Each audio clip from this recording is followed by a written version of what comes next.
formation 120e rue, du moins une petite partie d'elle, Steven et Steven.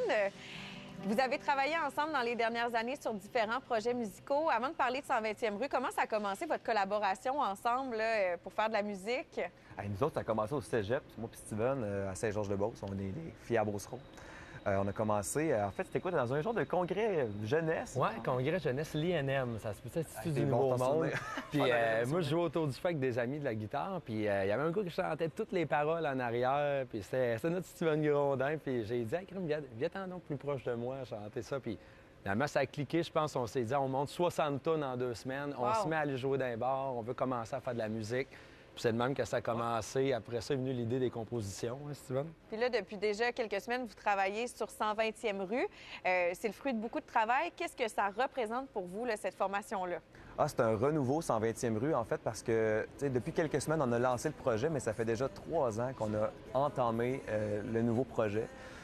Parce qu'on voulait aussi se recentrer sur un nouveau son. Je voulais aborder d'autres sujets de ce que j'avais fait préalablement dans mon autre projet avec Steven. Et on voulait parler d'incertitude, on voulait avoir un projet qui était un peu plus pop, on voulait vraiment un projet de gang, de là le changement de nom aussi. Puis parce que c'est un nouveau projet, mais on voulait inviter plein de talents avec nous. Donc en 3 ans, il s'en est passé des affaires. On a fait beaucoup de studios, beaucoup de recherches de son, beaucoup de recherches aussi identitaires pour le projet, puis beaucoup de collaborations. Pourquoi 120e rue?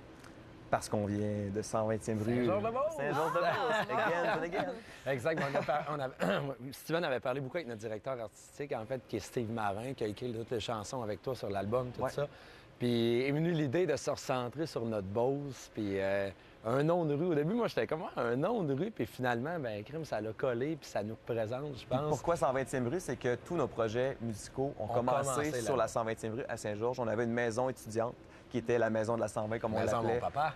Son père avait ça. On est revenu à cette maison-là une couple de fois dans notre vie pour des raisons personnelles aussi. Fait qu'on dirait que tout startait de là, tout est dans tout, comme on dit. Donc, le premier album va sortir à la fin du mois de janvier. Il y a des événements de lancement, d'ailleurs, en ce sens-là, tant à Montréal qu'à Saint-Georges. Bien, entre la 120e rue, on dit, dans le bas de la 120e rue, il y a le fameux bar 4000 que plusieurs connaissent. Après ça, on va jouer au Cabaret du Lion d'Or en février à Montréal. On va faire ça un peu plus médiatique, inviter des gens à venir nous voir, à venir nous découvrir, des gens de l'industrie. Là, on va peut-être se sentir un peu comme au cégep avec vous parce qu'on va vous demander de performer ensemble. Steven et Steven, qu'est-ce que vous allez jouer? En fait, notre premier extrait de 120e rue, qui est Jeu d'enfant, on va la faire acoustique. Ça va être la première fois qu'on la fait acoustique, en fait. Donc, on verra bien. On termine l'émission sur ces quelques notes. Merci d'avoir pris du temps pour nous et merci d'avoir été à l'écoute de Plein Feu sur Québec qui vous retrouve la semaine prochaine. Les gars, je vous laisse aller. Merci à toi. Jeu d'enfant.